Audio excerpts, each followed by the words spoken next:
Hello students, welcome to my YouTube channel. आज हम class 10th maths का एक नया चैप्टर शुरू करने जा रहे हैं। चैप्टर का नाम है हमारे पास सम एप्लीकेशंस ऑफ ट्रिग्नोमेट्री। कई बार हम इस चैप्टर को हाइट एंड डिस्टेंस भी बोल देते हैं, क्योंकि जो भी इस चैप्टर में हम मैक्सिमम क्वेश्चन करेंगे वो सारे हाइट एंड डिस्टेंस से रिलेटेड होंगे। तो इस चैप्टर में हम सीखेंगे कि कैसे हम ट्रिग्नोमेट्री को यूज करके किसी भी ऑब्जेक्ट की हाइट और डिस्टेंस जो है वो फाइंड आउट कर सकते हैं। तो चैप्टर शुरू करने से पहले चैप्टर की कुछ इंट्रोडक्शन। इस चैप्टर में हमें कुछ टर्म्स जो है वो बार बार सुनने को मिलेंगी। सबसे पहले उन टर्म्स के बारे में देखते हैं। पहली टर्म है हमारे पास line of sight, second term है हमारे पास angle of depression, third term है हमारे पास एंगल ऑफ एलिवेशन। ये तीनों चीजें हैं क्या?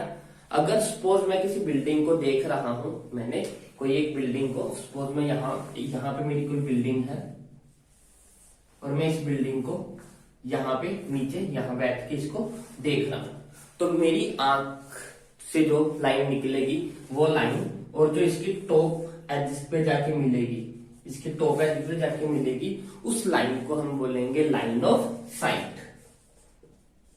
लाइन ऑफ साइट कौन सी लाइन? जो लाइन मेरी आंख और जिस ऑब्जेक्ट को मैं देख रहा हूं उस ऑब्जेक्ट को एज के साथ मिलाएगी। मेरी आंख को जो लाइन उस ऑब्जेक्ट की टॉप एज के साथ मिलाएगी उसको मैं बोलूंगा लाइन ऑफ साइट। जैसे यहां से लेके यहां तक का जो डिस्टेंस होगा उसको हम बोल सकते हैं लाइन ऑफ साइट। और मेरे से और इसके फुट में जो डिस्टेंस होता है इसको हम बोलते हैं हॉरिजॉन्टल डिस्टेंस।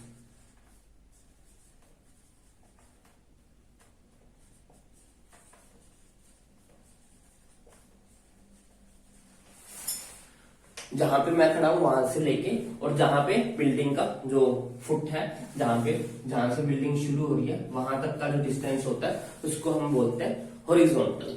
और लाइन ऑफ साइट और जो हॉरिजॉन्टल डिस्टेंस होता है इसके बीच में जो एंगल बन रहा होता है, इस एंगल को हम बोलते हैं एंगल ऑफ एलिवेशन।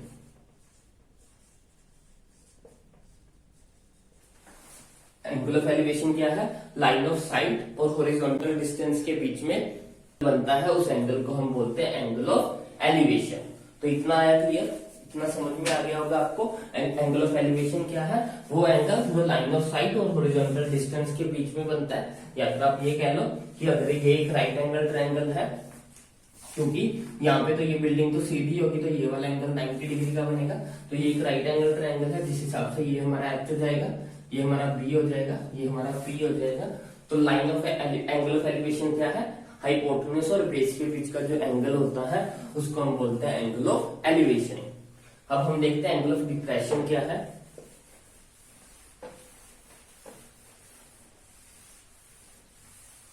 अब सपोज करो कि मैं किसी बिल्डिंग के ऊपर हूं, पहले मैं नीचे खड़ा था, इस बार मैं बिल्डिंग के ऊपर बैठा हूं।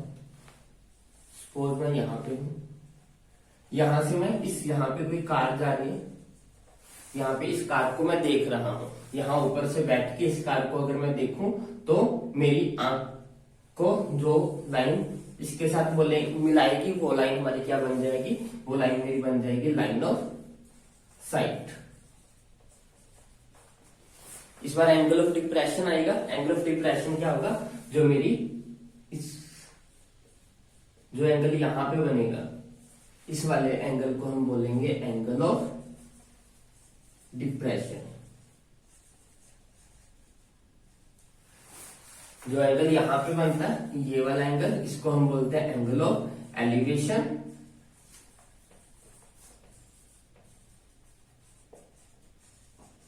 और जो एंगल हमारा ऊपर बनता है वहां उसे हम बोलते हैं एंगल ऑफ डिप्रेशन। बेसिकली ये दोनों बराबर ही होते हैं, क्योंकि ये एक अल्टरनेट इंटीरियर एंगल बन जाता है। तो जितना ये होता है उतना ये भी होता है। बेसिकली एंगल ऑफ एलिवेशन और एंगल ऑफ डिप्रेशन हमेशा बराबर ही रहते हैं।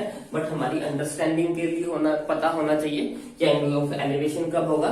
जब हम नीचे से खड़े होके ऊपर किसी चीज को देखेंगे। और एंगल ऑफ डिप्रेशन क्या होगा? जब हम ऊपर से खड़े होके नीचे किसी चीज को देखेंगे। तो बस बेसिकली दोनों में ये फर्क है, बट रहते दोनों हमेशा बराबर है, क्योंकि वो अल्टरनेट इंटीरियर एंगल्स है जो कि हमेशा बराबर होते हैं। बस अंडरस्टैंडिंग के लिए आपको पता होना चाहिए। तो बस यही तीन चीजें थी इसमें जो आपको पता होनी चाहिए। अब हम इसके क्वेश्चन ट्राई करते हैं। तो शुरू करते हैं फर्स्ट क्वेश्चन से। circus artist is climbing a 20-meter long rope which is tightly stretched and tied from the top of the vertical pole to the ground. Find the height of the pole if the angle made by the rope with the ground level is 30 degree. हमें बोला है कि कोई एक circus का artist है जो कि 20 मीटर लंबी रस्सी के ऊपर चढ़ता है। वो रस्सी कैसे बंधी हुई है? वो एक वर्टिकल पोल के ऊपर बंधी हुई है और वो ग्राउंड के साथ जो है वो 30 डिग्री का एंगल बना रही है। तो डायग्राम बनाते हैं सबसे पहले हम। हमारा ये हो गया वर्टिकल पोल, ये हमारा हो जाएगा ग्राउंड, और हमें बोला है कि जो रस्सी है वो इसके टॉप के साथ बंधी हुई है और दूसरा साइड यहाँ जमीन पे बंधी हुई है जो कि 30 डिग्री का एंगल बनाती है ग्राउंड के साथ। तो हमें इसको इसके एंड का इसके टॉप के साथ मिलाना। तो ये हमारा कुछ डायग्राम है। हमें बोला गया कि जो रोप है, ये वाली रोप, इसकी लेंथ हमें 20 मीटर दी है। हमें बेसिकली बताना है find the height of the pole. हमें इस पोल की जो हाइट है वो फाइंड आउट करनी है और ये भी एंगल जो है वो हमें 30 डिग्री गिवन है। इजी क्वेश्चन है। पहले हम नेमिंग कर लेते हैं ट्रायंगल की। ये हो गया ए बी सी। हमें बोला है कि जो BC है इज इक्वल टू है वो 20 मीटर। AB हमें जो कि पोल की हाइट है, पोल की हाइट वो हमें फाइंड आउट करनी है। हमें जो एंगल है, एंगल BCA जो है वो हमें 30 डिग्री गिवन है। अब हमें क्या करना है? हमें यहाँ पे ट्रिग्नोमेट्रिक रेशियोज यूज करनी है। हमने लास्ट चैप्टर में ट्रिग्नोमेट्रिक रेशियोज पढ़ी थी कि साइन थीटा जो होता है वो P/H होता है, कोस थीटा जो V/H होता है, टैन थीटा जो है वो P/B होता है। तो हमें वही ट्रिग्नोमेट्रिक रेशियोज जो है वो यहाँ पे यूज करनी है। हमें सबसे पहले इनको यूज करना सीखना जो है वो आना चाहिए। हमें यहाँ पे क्या गिवन है? हमें यहाँ पे H गिवन है। ये अगर राइट एंगल ट्रायंगल है तो ये H बन जाएगा। ये हमारा B हो गया, ये हमारा P हो गया। अब हमें जो है H पता है और हमें P फाइंड आउट करना है। अब हमें ऐसा ट्रिग्नोमेट्रिक रेशियो पता करनी है जिसमें H और P दोनों आते हो।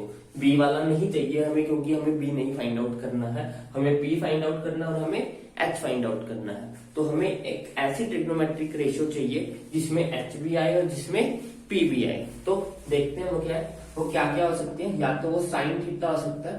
साइन थीटा क्या होता है हमारे पास? P/H। और क्या हो सकता है? या फिर वो हो सकता है कोसिकेंट थीटा। कोसिकेंट थीटा जो होता है वो H/P होता है। तो ये दो ट्रिग्नोमेट्रिक रेशियो है जिसमें H और P जो है वो दोनों यूज होते हैं और हम इन दोनों को यूज करके हमारा आंसर निकाल सकते हैं। जरूरी नहीं है कि हमें साइन थीटा ही लगाना है, जरूरी नहीं है कि हमें कोसिकेंट थीटा ही लगाना है। दोनों में से आप कोई भी लगाओ आपका आंसर आ जाएगा। तो मैं यहाँ पे साइन थीटा लगा रहा हूँ। तो साइन थीटा की वैल्यू कितनी है? थीटा में 30 डिग्री गिवन है। परपेंडिकुलर हमें पता नहीं है। परपेंडिकुलर क्या है? परपेंडिकुलर हमारा AB है और H क्या है? H हमारा BC है। साइन 30 की वैल्यू कितनी होती है? साइन 30 की वैल्यू होती है 1/2। AB की वैल्यू पता नहीं है, वही फाइंड आउट करनी है। BC की वैल्यू हमें 20 गिवन है। ये यहाँ डिवाइड इधर आके ये मल्टीप्लाई हो जाएगा। तो AB की वैल्यू कितनी आ गई? AB की वैल्यू आ गई हमारे पास 10 मीटर। तो पोल की जो लेंथ आ जाएगी वो हमारे पास आ जाएगी 10 मीटर। इजी क्वेश्चन था। बस हमें ट्रिग्नोमेट्रिक रेशियोज चेक करनी होती है कि हमें कौन सी यूज करनी है। वो आपको आसानी से पता लग जाएगा जब आप धीरे धीरे प्रैक्टिस करोगे। तो प्रैक्टिस के साथ साथ आपको ये पता लगना शुरू हो जाएगा कि आपको कब कौन सी ट्रिग्नोमेट्रिक रेशियो लेनी है। तो बढ़ते हैं सेकंड क्वेश्चन की तरफ।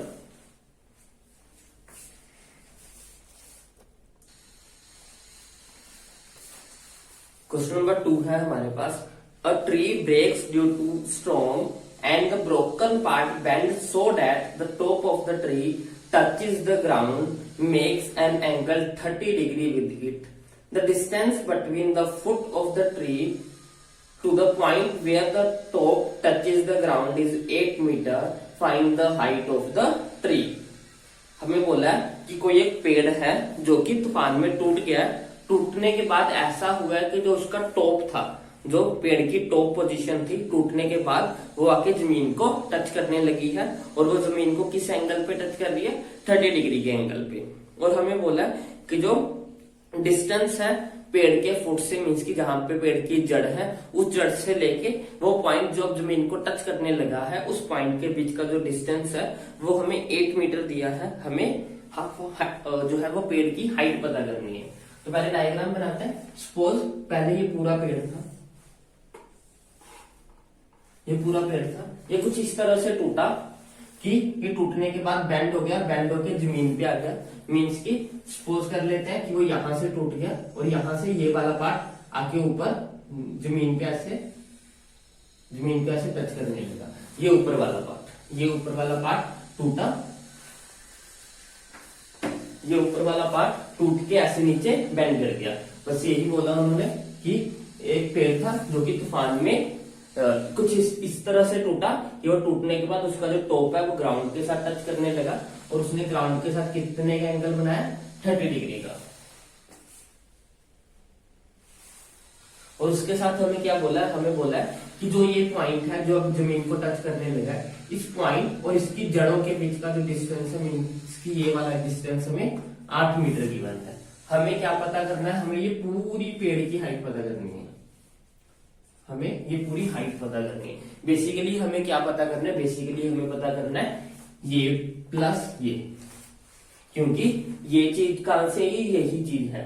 तो हमें बेसिकली ये और ये दोनों ऐड करके फाइंड आउट करने हैं। तो पहले नेमिंग कर लेते हैं इसकी। सपोज ये ए बी, ये सी और इसे डी पॉइंट मान लेते हैं। ठीक है, अब हम कुछ सुपोजिशंस करेंगे। तो लेट ए बी को हम मान लेते हैं कि वो x मीटर है। ए बी को हमने x मीटर मान लिया। हम बी डी को y मीटर मान लेते हैं, ये y मीटर हो गया।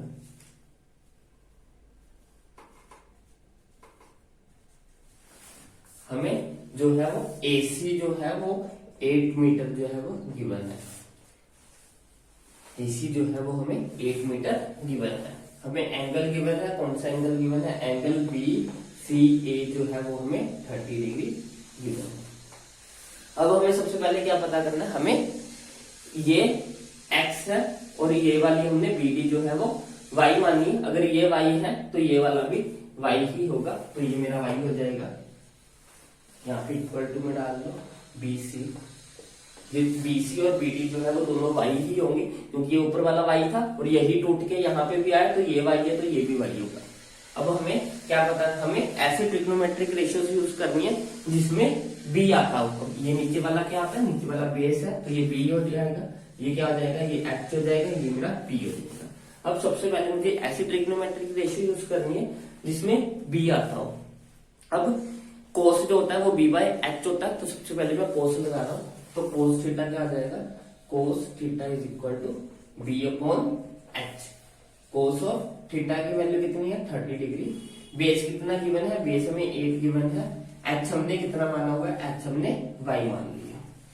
अब कोस 30 की वैल्यू कितनी होती है, कोस 30 की वैल्यू होती है √3/2 इज इक्वल टू 8/1।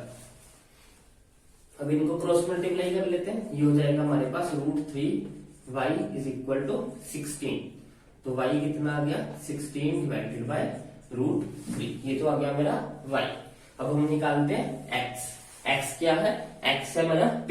अब मुझे ऐसी रेशियो चाहिए जिसमें p ओवर b आता हो, p और b दोनों हो। तो p और b होता है मेरा tan में, तो tan of theta, tan theta is equal to हो जाएगा p over b। tan theta की वैल्यू कितनी है, 30 डिग्री।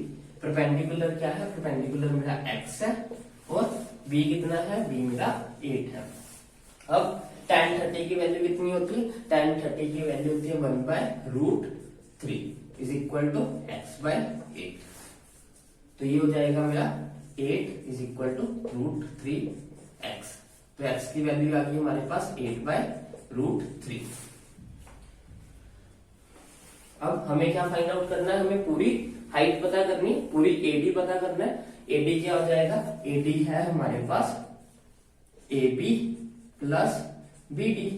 एडी कितना है x की वैल्यू कितनी है 8/√3 प्लस BD की वैल्यू क्या है, BD है हमारा y और y की वैल्यू कितनी है 16/√3। इनको ऐड करेंगे तो 16 प्लस 8 हो जाएगा हमारे पास 24/√3। इसको कैंसिल आउट करेंगे तो ये हमारे पास आ जाएगा 8√3 मीटर आंसर। ये हमारा आंसर हो जाएगा। ये हमारी हो जाएगी पेड़ की हाइट, जो टोटल पेड़ की हाइट होगी वो हो जाएगी हमारे पास 8 इंटू √3। तो ये हमारा आंसर होगा। इजी क्वेश्चन था। बस हमने क्या किया, हमने पहले इस पार्ट को x मान लिया, इस पार्ट को y मान लिया। अब टूट के यही पार्ट यहाँ पे आया तो ये y बन जाएगा। तो हमें बेसिकली x और y की वैल्यू निकालनी थी। तो पहले हमने कोस लगा लिया जहां से हमारे पास y की वैल्यू आ गई, फिर हमने tan लगा लिया जहां से हमारे पास x की वैल्यू आ गई।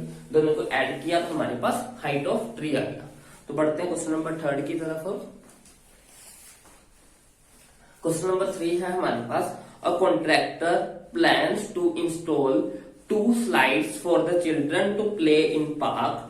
For the children below the age of 5 years, she preferred to have a slide whose top is at a height of 1.5 meter and is inclined at an angle of 30 degree to the ground.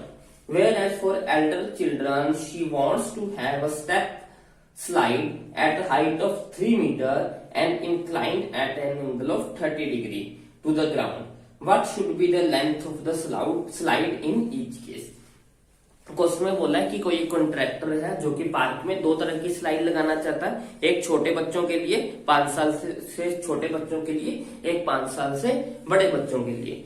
तो जो उसका plan है वो ये चाहता है कि जो 5 साल से छोटे बच्चे हैं उनका जो स्लाइड होगी, उसका जो टॉप है वो 1.5 मीटर जो है वो अब होगा ग्राउंड से। मींस कि वो क्या चाहता है, वो चाहता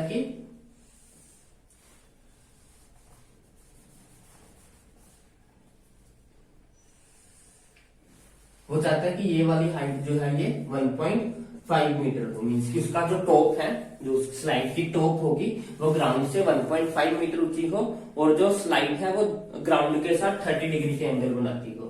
मीन्स कि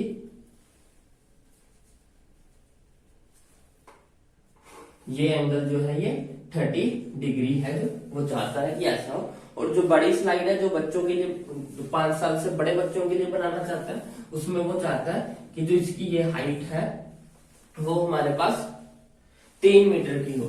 ये वाली हाइट वो 3 मीटर की चाहता है। और वो चाहता है कि जो स्लाइड है वो ग्राउंड के साथ 60 डिग्री का एंगल बनाए। मीन्स कि ये वाला एंगल वो 60 डिग्री का चाहता है। हमें बेसिकली दोनों स्लाइड्स की लेंथ पूछी, मीन्स की इसकी लेंथ और इसकी लेंथ जो है वो हमें फाइंड आउट करनी है। तो इजी क्वेश्चन है, ट्रिग्नोमेट्रिक रेशियो यूज करेंगे फिर से। तो सबसे पहले हम क्या करते हैं, नेमिंग करते हैं। ये हो जाएगा हमारा ए बी सी, ये हो जाएगा हमारा पी क्यू आर। तो पहले हम छोटे बच्चों के लिए देखते हैं। Let the length of slide for childrens below 5 years b. ये लेंथ हम मान लेते हैं कि वो BC है।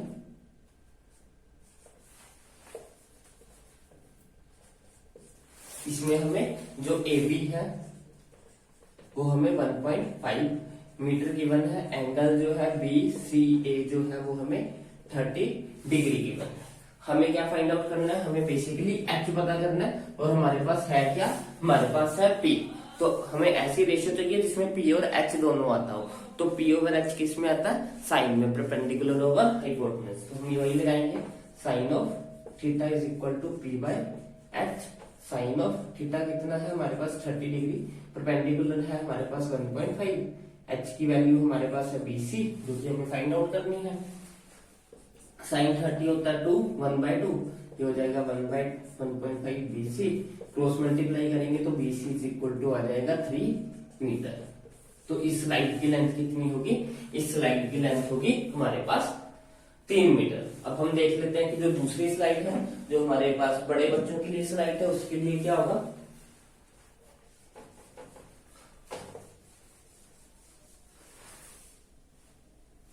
एल्डर चिल्ड्रंस के लिए उसके लिए हम स्लाइड को मान लेते हैं कि वो कितनी है, वो है हमारे पास r3।